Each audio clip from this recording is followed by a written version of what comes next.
PSK is making that green. People always say, what the hell does that mean? P is for the people who can't understand how one homeboy became a man. S is for the way you scream and shout. One by one, I'm knocking you out. K is for the way his DJ's cutting. Other MCs, man, he ain't saying nothing. Rocking on to the break of dawn. I think Cold Money, yo, time is on.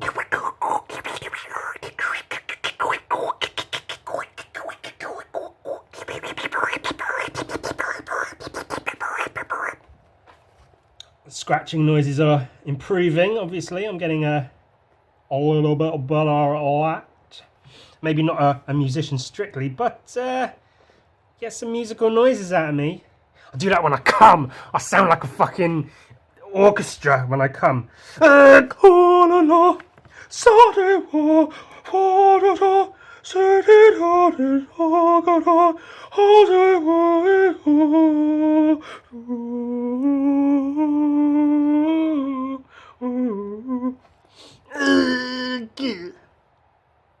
Yes. Talking about cum. Hey, everything's on sale for Christmas. Greg. Oh, we're bringing back the hits. Oh shit, I don't know what to talk about. What shall I do? I'll talk about all the things I used to talk about again and again and again. Hey, welcome to the show. Hey, before we start, here's a word from our sponsors. Suck the shit directly out of my anus with a straw. A reusable metal straw you can buy for only $18.99 a month. And if you miss a payment, we send some pricks round to come and take your straw away. You lose your straw privileges. Your straw privileges get revoked if you miss a payment. And you can't use our straws to suck shit out of anyone's anus anymore. What about Let's take a look at The Intergalactic Adventures of Zach Ridley, Volume 2, Sins of the Past, Issue 1. Written by Ian Sharman, drawn by Mr. Mackie McLaughlin. Don't know who he is. Some prick who thinks he's all that. Oh, I hand paint all of my comics, aren't I original? Globlin only. This is one of my favourite panels because of like all the silly little details. Look, there's a fly sucking a straw with his milkshake. There's a guy sucking a straw through his eye. That's a bit weird. Weird green lumps on his plate. This little naked man here. A purple man having lunch with a pig in a spacesuit. Big purple man with dirty hands at the counter. There's a sign in the back that says "Wash You." Globlin only on the only Globlin are allowed in that door. There's a Gun Viking poster. It says Gun Viking. Food, little squid, and there's like a little squid in a glass thing in there, and then that's cool. This is based on. Is it the not the Mudokons, the Gluckons? The evil, big fucking evil guys from Abe's Odyssey, the Oddworld thing. And look, that's the pig there, the piggy pig and the piggy pig, as they leave in the... You can't see it here, but the whole name of this place was going to be the Food Hole. So that's H-O-L and an E there. It'll be Food Hole. His shirt says Phoenix. That little guy's there, his shirt says Phoenix, which is like penis, but with a foot. And then there's some of the details here. A food tube, but it's T-O-O-B, food tube, like tube of food. Morbius chips. See, like a Morbius strip, like the infinity symbol, but it's Morbius chips. That's funny. Space chips, and there's a picture of a spaceship on the front. Space chips, get it? It sounds like ships. Ritz crackers, but it's Bits crackers, but the speech bubbles go. Brio, B-R-I-O, embryo. There's some kind of weird alien embryo in a jar. Goo in a box, there. Grey matter, whatever the fuck that is. Weird alien grey. See, because grey matter is like brains, but then it's got grey, like the aliens, they call them the greys. Grey matter, so it's a double thing there. And this is water, but it's in inverted commas. It's water. So it's like, what is it? Well, you know, it's water. Yeah, okay, but what's in it? Water. But what is it? It's water. I told you. Ah, you are angering. See, they're so cool. These little space jerky on the counter there, as he's handing over his card to pay for all his junk food. Big three-titted Martian lady on the billboard poster thing. These two like punk aliens, Cyclops punk aliens holding hands are cute. And there's a guy in like a big funny alien costume handing out flyers, and he's handing one to this guy, but this guy's got no arms. How can he take a flyer? He's got no hands. That's silly, and they're both frowning at each other. That's BoJack Horseman in the episode where he goes underwater and he's wearing a helmet. There's BoJack Horseman, one of the aliens from Toy Story. The little, ooh, aliens. This guy's yelling at this guy for sitting on the floor. This guy's trying to get through to the short stay docks, but there's a big wide man blocking his path, and he's got his hands on his hip. Like, come on, what are you doing? The bins are floating. The waste paper bins are floating there. Oh, the details, man. The details are amazing. It's insane. Anyway, so they travel and then they go to this planet and then they get to this Rum Chuggers. Welcome to the old Rum Chuggers Good Time Emporium. It's like a space pirate bar saloon. A SpongeBob there. Basically, I'm just redrawing this little bit here where there's these like weird aliens, you know, like alien pirates sat at a table, and one of them's fallen on the floor and they're laughing at him. So I'm just drawing that, but like bigger and detailed and stuff. Because the original size of this painting is about this big, and so it's not much bigger than printed.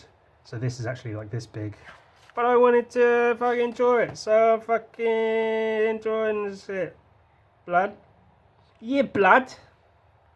I'm smoky like a dragon in a cave, bro. Task Force 2000, and I'm nasty. Do you like Task Force, the UK hip-hop duo?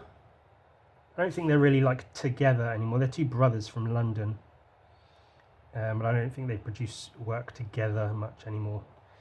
They have their solo things and their lives to live and whatnot. Very inspirational music for me, especially coming up in like graffiti and stuff when I was a wee teenager, a wee baron. They're good. I like them. He's got a space mug, a space flagon of space ale. That's one of the things I wanted to do with Zach Ridley. Was like it's probably been done, but like because it's set in space, but I've made the world of it fairly like just a modern day like world. But they've got space versions of everything, so it's got like there's I think in the original. Do I have it? I think I've got the French version to hand. I see the really bad artwork. Let's not focus on that. But I think it's when they're leaving that place. Yeah, Dan, the automaton, is carrying a box of space switches, like sandwiches, but in space. So it's space switches. See, that's the point I was trying to make. I want everything to be like, so it's not ale, it's space ale. And it's not a bar, it's a space bar. Ah, a space bar! Like on a keyboard that you'd have on a computer. Do people use computers still? Or is everything done on phones, on mobile telephones? I had things to talk about. I'm smart.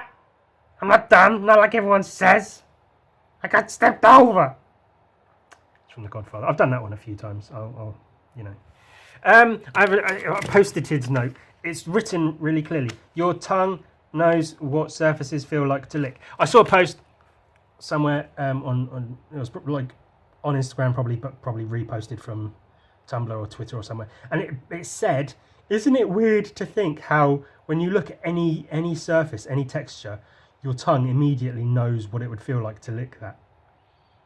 Which is, oh, that's such a funny, weird, interesting observation. That's true. You look at like a weird carpet and you can sort of already feel how it would feel to lick it on your tongue. But your tongue doesn't know it. Your tongue doesn't know shit. You know what it would feel like on your tongue based on a life of experience and data collection in your brain that you've developed over the years. You've gained enough sort of knowledge and experience to understand how certain things would feel.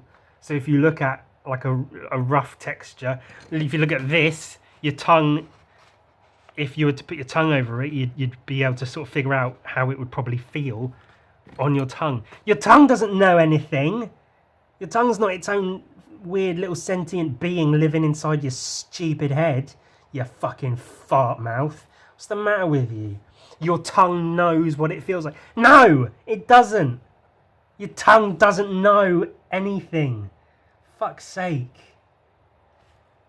It's the same people that fucking think God's real. Oh, well, it must be true because my tongue feels like it is. My tongue knows. My tongue knows what it wants. Does it? Do your hands know when to clap on their own? Does your penis know when it wants to put itself inside an anus? Speaking of putting things in anuses, check out our new straws. They're made of... They're made of... This isn't going to work now, is it?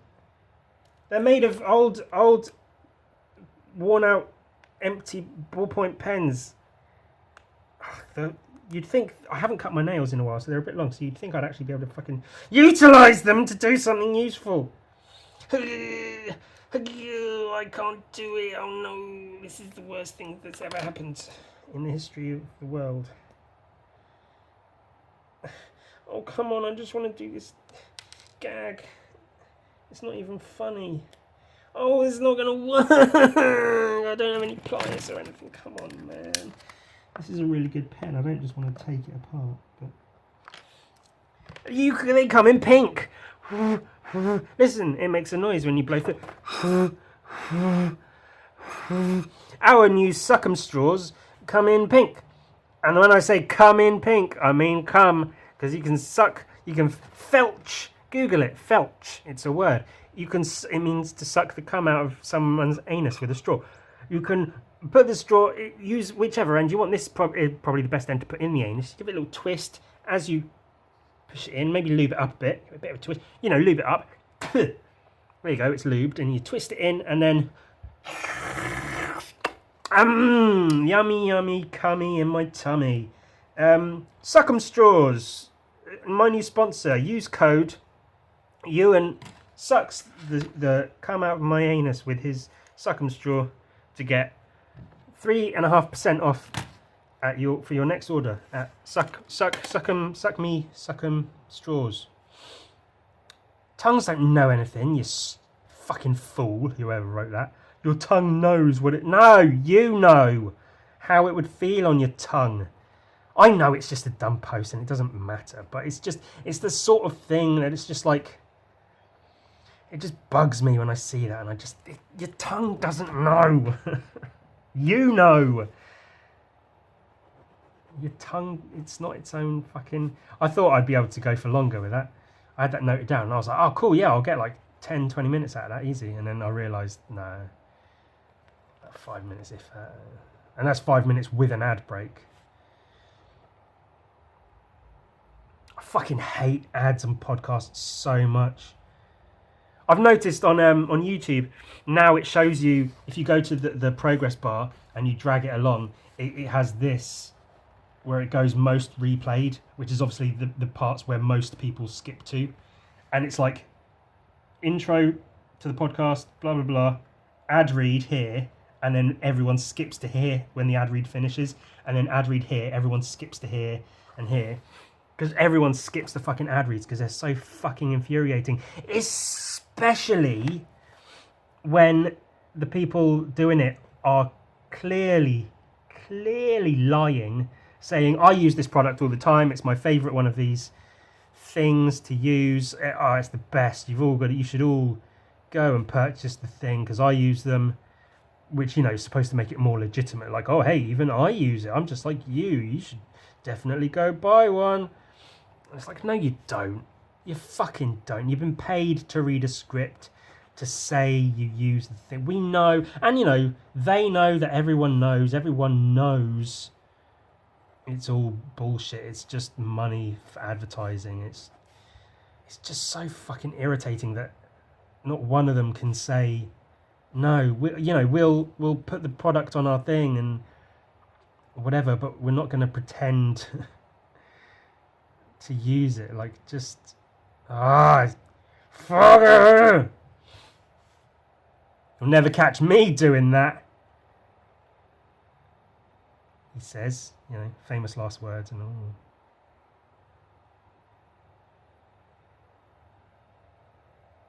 I was thinking earlier, and this is one of those, like, I try not to fantasize these days. I'm so miserable and boring and dull that I try not to even let myself have, like, fantasies about what life could be, because it just makes me sad. But I had one of those, like, little fantasies of, like, oh, what if Disney came to me and were like, Ewan, we want you to work for us. Here's more money than you've ever comprehended in your life, than you would ever see otherwise. And we want you to work for us.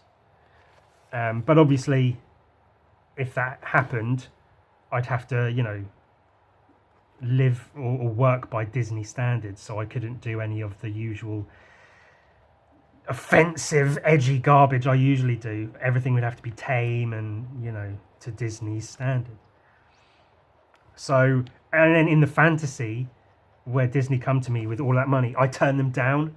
And then I get to be like, I turned down Disney. They came to me with all this money and I was so, like, I had so much artistic integrity that I turned them down, man, because I won't go for their standards. But then even in the fantasy, I was like, oh, was that a mistake? It's more money than I've ever seen in my entire life. Maybe I could just toe the line for, like, a little bit, get a few paychecks, because if it's that kind of money, get a few paychecks under my belt, put the money away, save it up, because even a few paychecks from Disney is going to be more money than I've ever seen in my life, or more money than I ever expect to ever see.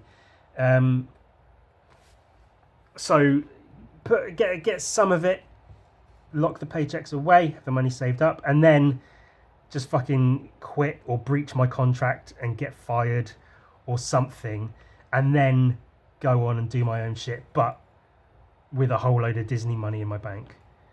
And then I get to use that as a story and, you know, a selling point. Ex-Disney artist tells his story of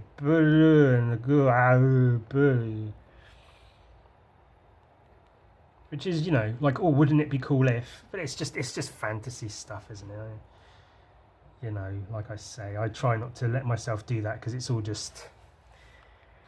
It's the same, along the same lines of, like, oh, what would I do if I won the lottery? Like, what would I buy? I'd buy a house and a thing and a car. And... I'd do literally nothing with my money. I'd sit around all day and I'd do nothing, which is what I want to do. You know, I'd make comics and books as and when I felt like it, and I'd have the money to get it all printed and whatever, even if it didn't sell. I'd give them all away for free because fuck it, I can. But then it's like, when you start thinking like that, what would you do if you won the lottery? After you're done thinking about it, you look around and you're just miserable at the fact that you live in fucking squalor, if you're me, and, you know, you haven't won the lottery, and you realise I didn't even play the lottery, so how the fuck am I going to win the goddamn thing? And it's just, just makes you miserable. It makes me miserable to think about how great things could be had I, you know, hundreds of thousands, if not millions of pounds. It's like, it's not worth even thinking about. It just makes you sad. So I don't let myself fantasize anymore. I've given up on dreams.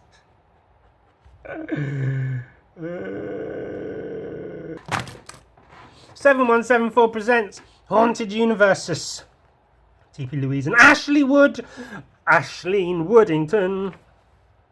A new comic by him. Our World, Our Ideas, founded in 2004. 7174 is the brainchild partnership of English writer T.P. Louise and Australian artist Ashley Wood. The two form 7174 as the production house umbrella to encapsulate their vast array of original stories, characters, and worlds they create and develop together for comic books, novels, and collectible toy lines. And this is the latest publication from them by Image Comics. I assume they're doing that now. They're just putting out comics with Image Comics, which is neato. So I picked this up. You know, I got the old Zombies vs. Robots series on the go, and this is out, so why not fucking Badabadoo?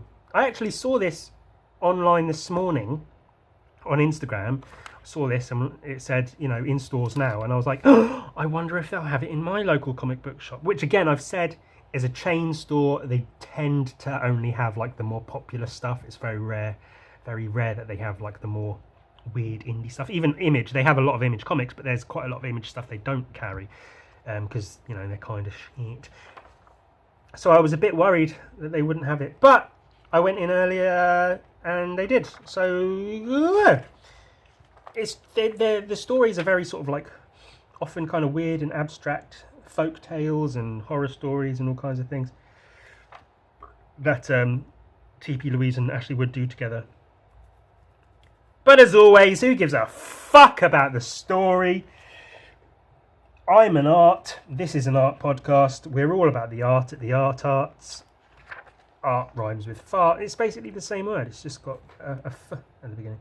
The London Society of Paranormal Investigations. There's weird paranormal shit going on. Eye and then a hole cut out and a mouth in it and then moons and all kinds of... Ooh.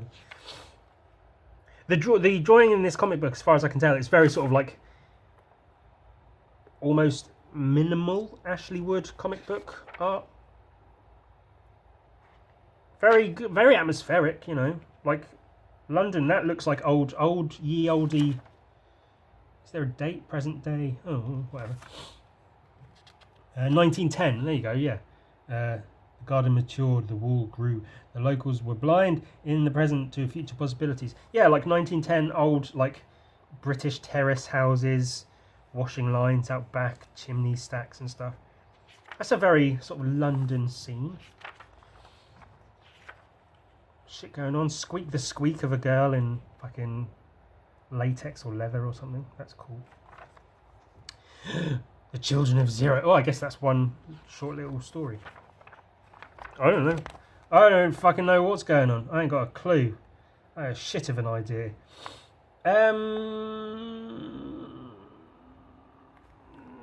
There's one issue with Ashley Wood that I get now and again, which is when he does stuff like this, it's almost too abstract. And is it hair, like, or something, or a flower blooming, or something?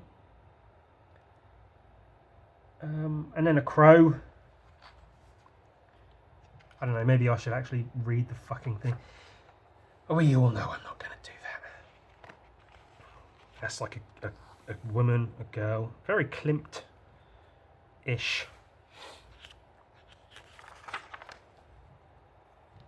The Banbury, the nights.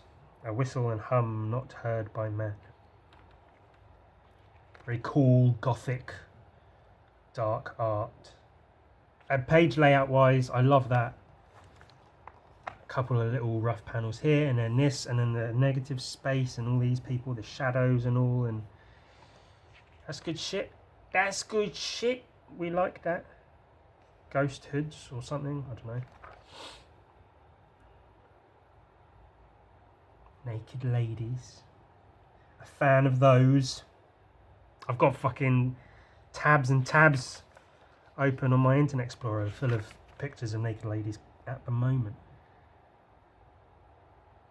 They're fucking in a garden. That's cool. That's got to be nice. I've known people to like fuck in fields and against trees and stuff, but you got to think if it's a nice garden with nice flowers and leaves and nice, you know, grassy smells and things, the faint buzzing of a bee somewhere, while you're banging a chick in the grass, that's got to be quite nice. But then maybe it's also nice as well to just get blown up against a tree in a park just as the sun goes down. You hear cars going past on the motorway right next to you. Some cunt chucks a bottle of piss, because he's been driving for days and he's just got bottles of piss in his car so he doesn't have to get out to pee. And he just hurls a bottle 3/4 full of piss and it lands right by your feet as you're getting blown by some trashy girl in a park. And that's a judgment on you, not on the girl. The girl, you know, she's blameless. She's just a girl doing her thing, whatever, but you're the one who's picking specifically trashy girls because you know you can get blown by them in a field because that's all you want from them. You're not trying to like generate real relationships. You're going for specifically girls who you know you can put your penis in their mouth, and then you call them trashy. Ugh, disgusting. Ugh, words, what are those? That's cool. Wood nymph. Hey, and his name's Wood. The wood. I wish I had a Ewan nymph, but that wouldn't be. I don't know. There'd be someone that punches me in the dick all the time. I like these pages.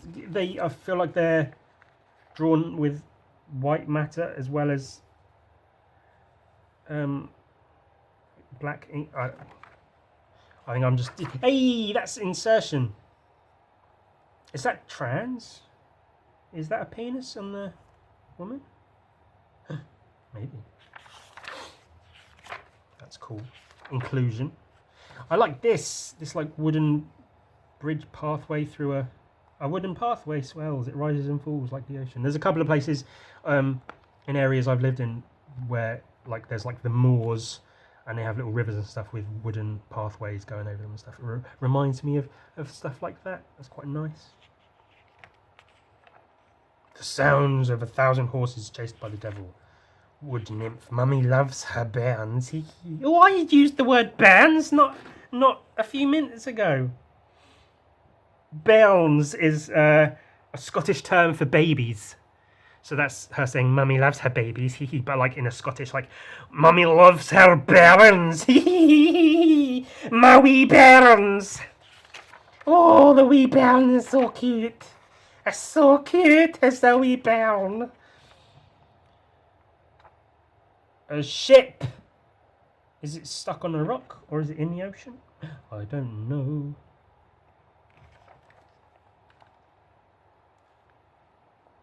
Women and chains and hooks hoisting up shit. I have no idea what's going on in any of this. Some of the art's quite cool. I think I'm more impressed with like page layouts and stuff than I am with the drawings and things in this so far. And like I like the red and pink in this, and the roughness of the panels as always with Ashley Wood, and the spot sort of text bubbles are cool. I was wondering if they're all hand drawn. He's drawn one and you can tell it's like copy pasted, which is fine. It's not a bad thing. I was just wondering if that was the case. But yeah, some of the layouts and compositions are more impressive to me than the drawings themselves. They are fucking. That's a penis going in a vagina with her tits. Perfumed smiles comes true with scarlet crescendos, fingers on soles, fingers in holes. Purity claims your identity fully given. Thunder draws closer. It's a lot of Bloom's End and archbacks coming in your titty racks. Maybe I should actually fucking read it and see what's going on. But I love these panels. These thin panels. These panels. That's such a nice page layout. I wish I could do page layouts like that. And I'm sure I can. I just evidently choose not to. And it fits Ashley Wood's style.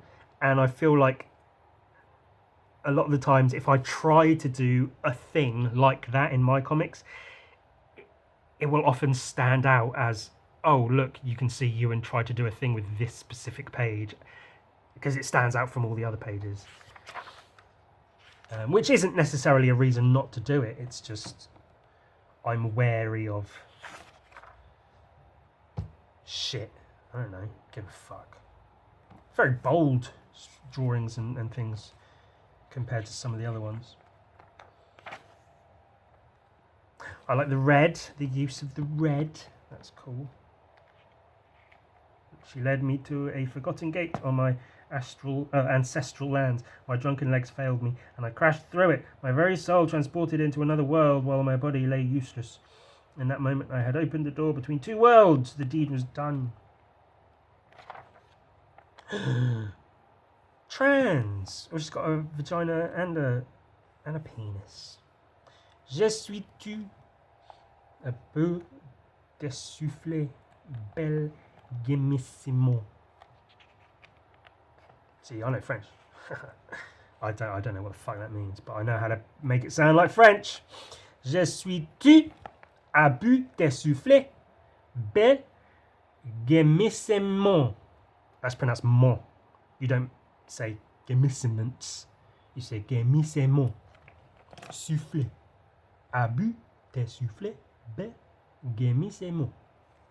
Je suis tu. Like honey, says the rabbit. Very sexy. I like the head of flowers and stuff with her head in the flowers, singing a song, having a penis and a vagina. Best of both worlds. I wonder if you could put your penis inside the penis. That'd be a bit weird. It'd be fun. I'd be into it, but yeah, just be a bit weird. What, did he get like chased by some forest nymph woman and then footprints chased and then fell to her spell and got fucked to death? Or is that what happened? Boom, boom, all the way through. Boom, boom, boom. The tree. Well then, the sirens do get peckish this time of night. She's a siren. Hail the Queen. Present day London.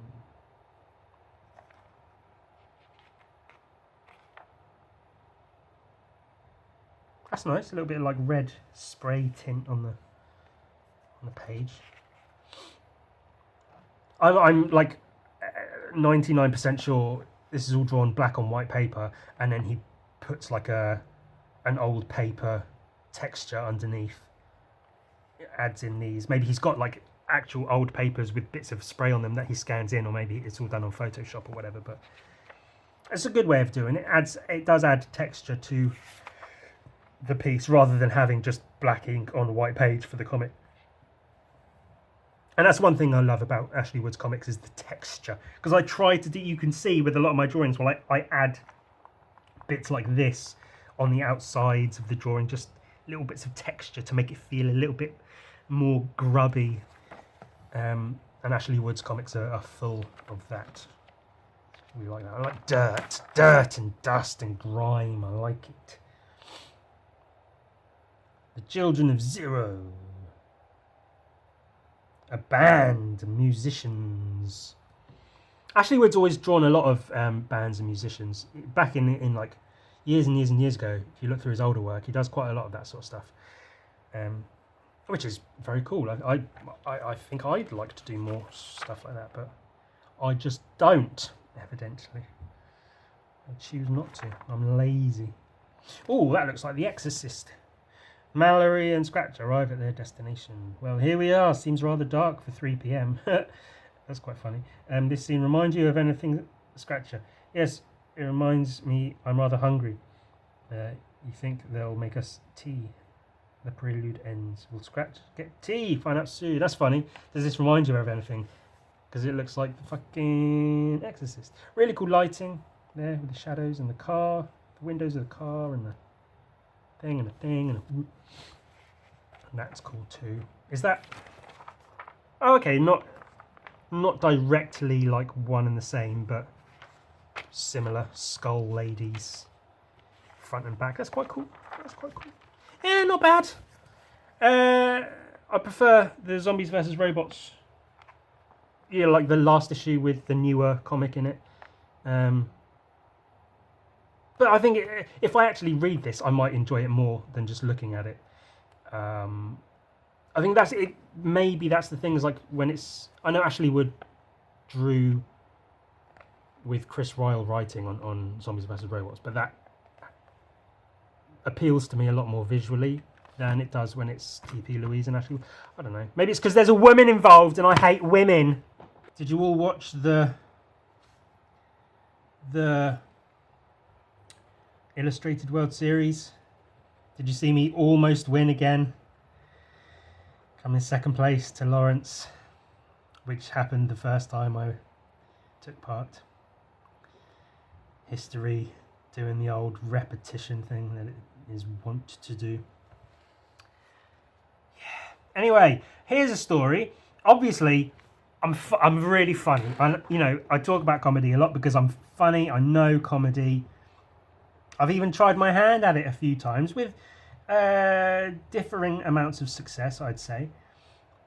Open mic nights and whatnot. And I have this story I think about every now and again.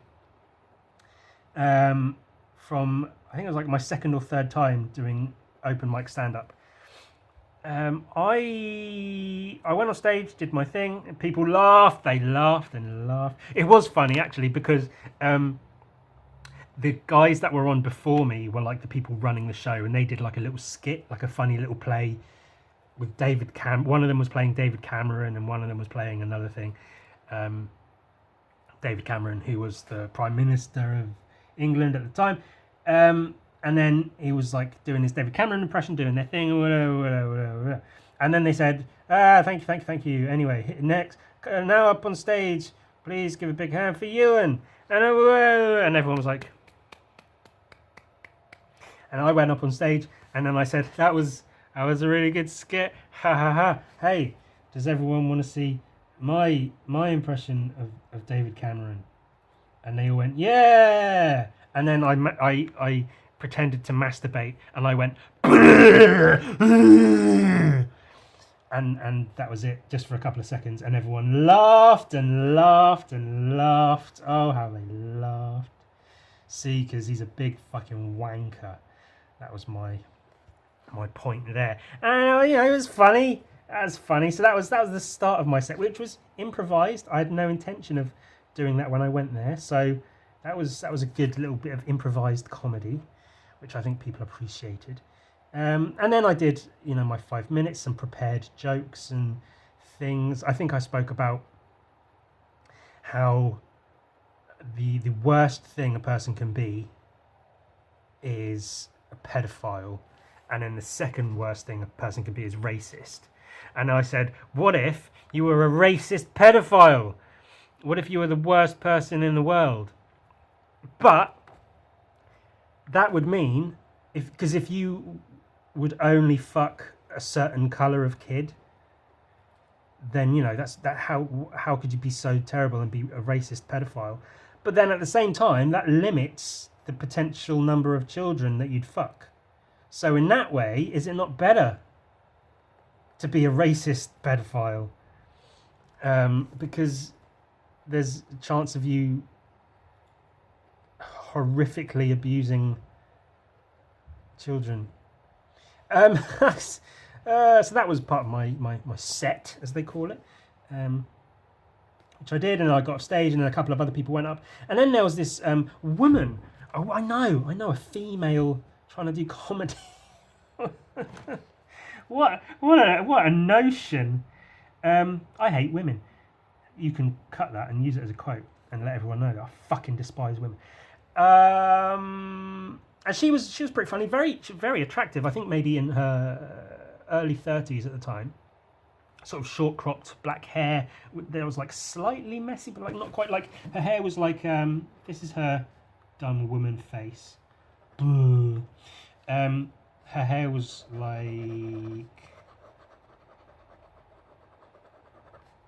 that, kind of like black, fairly thick, short, but like you know, frayed out to the sides and stuff, but like in a tidy way, you know. She's pretty attractive, you know, whatever. And then she's I can't remember much of her set. I remember one bit in particular where she was talking about being hit on by guys, and then she said, but you know, that doesn't really do it for me. And then she started talking about the types of guys she's into, and she said she's into people that look, guys that look a bit like Grant Mitchell. Grant Mitchell being a character from a very popular British soap opera called EastEnders, Grant Mitchell is known for being bold. That's like his thing. He's a bold fucking cockney, fucking, you're gonna get your head kicked in, mate. You fucking watch what you say. You know, one of them. And I realised as she's saying this, it might not be the case. I might have been imagining this bit, but I feel like this might have been what it was. I feel like she was looking at me, if not at me, in my general sort of direction towards me, as she was describing. She goes for guys who look a bit like Grant Mitchell, who are very well spoken and quite funny. And I was like, I'm very well, you know me, I'm very well spoken. And if I slur my word, oh, I just did it then. That was a complete accident. If I slur my words, I tend to go back and say, if I slur my words, I'm very, like, being well spoken is quite important to me, that I'm understood in what I'm saying. And at that you know, in general, I have a shaved head. I didn't have my beard at the time. And Grant Mitchell, or was it Phil Mitchell? I think it might have been Phil Mitchell. Whatever, Grant, the older one. I think it's Grant. No beard, bald head. He looks like this. Which is pretty much how I looked at the time. And very well spoken and funny. And so I feel like she was, in a roundabout sort of way, hinting that she might have been into me. And then all I could think was like, oh, maybe I should go talk to her. And they're like, you know, we were in a pub. This open mic night was happening upstairs in a pub. I should buy her a drink and like chat with her. For one thing, at the time I had a girlfriend, so I was a bit like, no, I guess I shouldn't. And then I just fucking left afterwards. But I always think back to like, what if I just fucking bought her a drink and we, you know, got on and whatever. And then I have to think, because traditionally in open mic, it's usually you get 5 minutes of time to be funny, to do your thing, make people laugh, whatever it is you're doing. And I was like, do I really think she's going to take some of her 5 minutes that she gets, which isn't long. It's long if you're not doing well. You feel every second of that 5 minutes. But if you're just getting up there talking, 5 minutes goes quickly. Do I really think she's going to take some of her 5 minutes of time to somewhat subtly, maybe not subtly, hint towards me that she might be into me and might want to grab a drink or something after the show?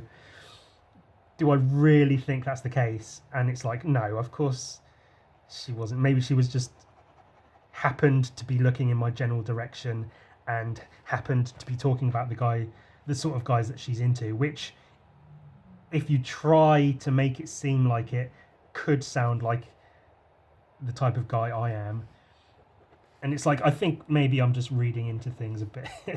Very, again, like, if you think about, oh, what if I won the lottery? You know, this woman, this very attractive, and I remember her being relatively funny. I can't just say funny, I have to say relatively funny for a woman. This, you know, attractive, funny woman, do I really think she's hinting towards me that she might be into me? And it's just like, no, don't fucking live in that fantasy world, Ewan. What are you doing? Of course she's not fucking into you. She's just doing her fucking thing on stage. But she might have been into me. I don't know. I think, well, there's every chance that, like, after the show, she might have, like, looked over and then seen me just fucking split and have been like, oh, I thought he'd at least buy me a drink or so. I've never heard of or seen anything more of her since then, but what could have been, man? Who knows? Who knows? She could have been the love of my life. I mean, it's unlikely because, you know, I think in the end, the love of my life, if there ever is one, is probably going to be a guy. And girls are fun to play with, but let's face it. If there's ever going to be anyone who like gets me, it's going to be a guy, you know. A guy who also hates women. It's funny. We all know. We know. Come on. You know I don't hate women. I just hate most women. Joking. Shut up. Everyone shut up. Bunch of fucking minis. Oh, look, he fell over and it's really funny.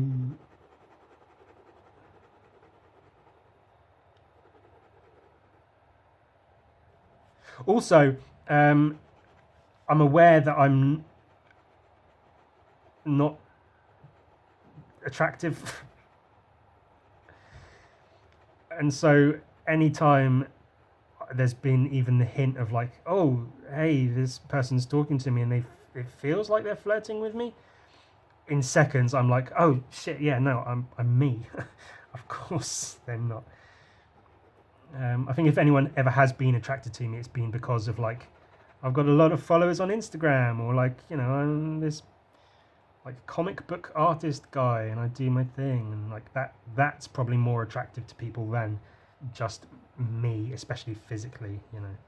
And I'm sure you'll all you'll say, no, you, and you're really handsome and you've got that awesome beard and but going on a lifetime of experience, similarly to how my tongue knows what things feel like based on a lifetime of, you know, lived experiences and things, I'm just not attractive to women. They're just not fucking into me, you know.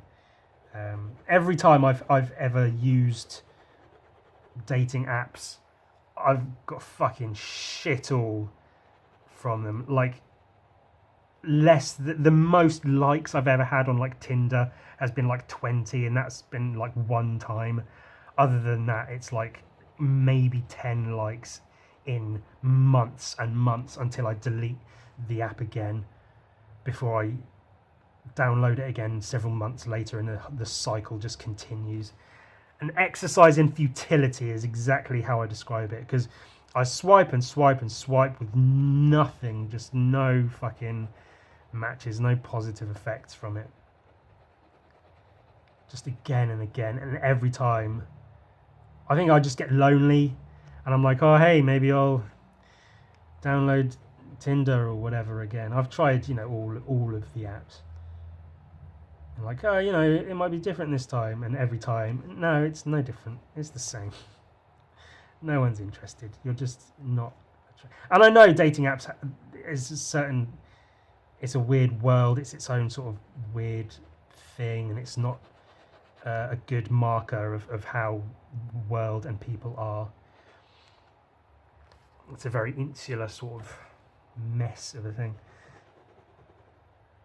Not to get, I'm not being all sad. Oh, no one likes me. You know, I've come to terms with it, and if nothing else, it probably helped my art, because it made me be sad and angry and bitter and stay in and draw and get better at it. And I think that's probably one of the reasons I'm where I am now. And that's why I do what I do now. All I do is stay inside and draw instead of go out and meet people and have fun. So it's probably for the best in the end. See, this guy spilt his drink, he fell back and his drink spilt all over his face. What a silly Billy, it's all on the floor, a wet puddle on the floor, and these drips of space ale. My point is, it's likely that woman in the stand-up comedy open mic night was not trying to send me signals and tell me that she's into me. I think it's quite obvious that I was reading into something that wasn't there, and I went home and thought about my girlfriend, who I loved very, very much, and we broke up several months later.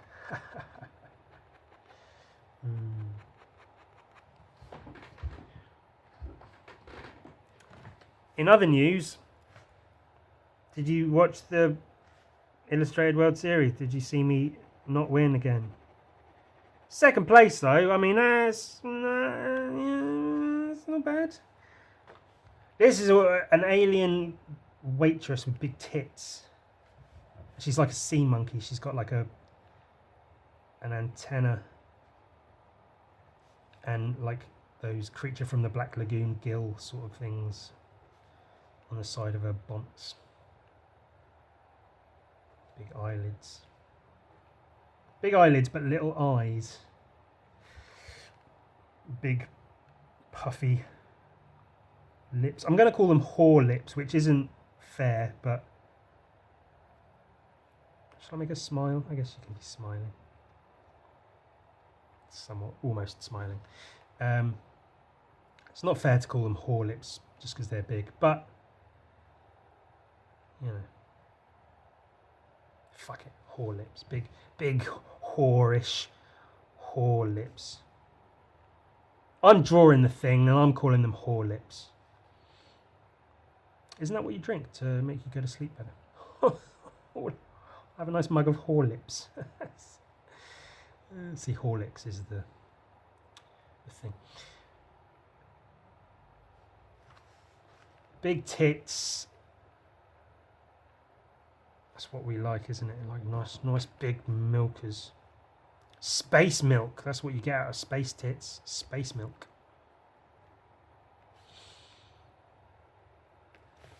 Do you know, I've had a bunch of friends get pregnant. And not one of them has let me drink milk out of their tits. And it's then you wonder, like, are they really your friend if they're not letting you drink their milk straight from their tit while they're pregnant? Are they really your friends? Some of them won't even let me draw them naked when they're pregnant. And it's like, do you know how difficult it can be to find like live models to draw who are pregnant and willing to, you know, let you draw them? And pregnant bodies are so fucking good to draw. I've drawn a few. I've been very lucky that like a few of my Instagram friends who've gotten pregnant have sent me pictures while they're pregnant and let me draw them, which is fantastic. I'm so grateful to them for that. It makes me hate women a bit less even. Not much less, but a bit less.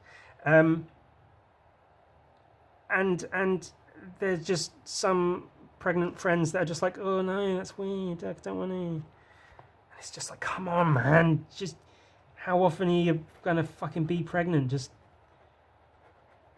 be useful about it. Do something useful with that stupid baby in your stomach. I've got one friend, an IRL friend who's currently pregnant, only fairly recently, so she's not that far along, but I'm hoping she'll let me draw her nude. And she's single as well, so she's going to be basically raising the kid on her own, as I understand it. So it's not like, you know, oh, I could let you draw me, but, you know, my boyfriend or husband isn't going to be happy with that. Or I've got a boyfriend or husband, so it's not appropriate for me to model nude for you, which is equally valid. She's single, you know, there's no reason not to, other than if she's not comfortable with it. Fine, I guess that's valid. But also, you know, you're my friend, just fucking... And it's a friend I've drawn her nude before. So it's not like it's a complete, like, out of the ordinary sort of thing. But I'm really hoping she lets me draw her nude, because that would be cool. We'd get some really good drawings, I think. And that might be good for her, because, you know, a lot of people like to have, like, you know, maternity photos, or, like, do a pregnancy photo shoot or whatever. You know, of them covering their boobs with one arm and then cradling their fat stomach with the other arm, and it's slightly from the side, their leg covering their vagina, and it's like all nice, oh, beautiful pregnant photo shoot. Like that, but it's a work of art, an actual drawing or painting created based on you being pregnant. Like, how much better is that? So I'm hoping that's the case. And then outside of that, I'm really, really hoping she might let me suck milk out of her tits.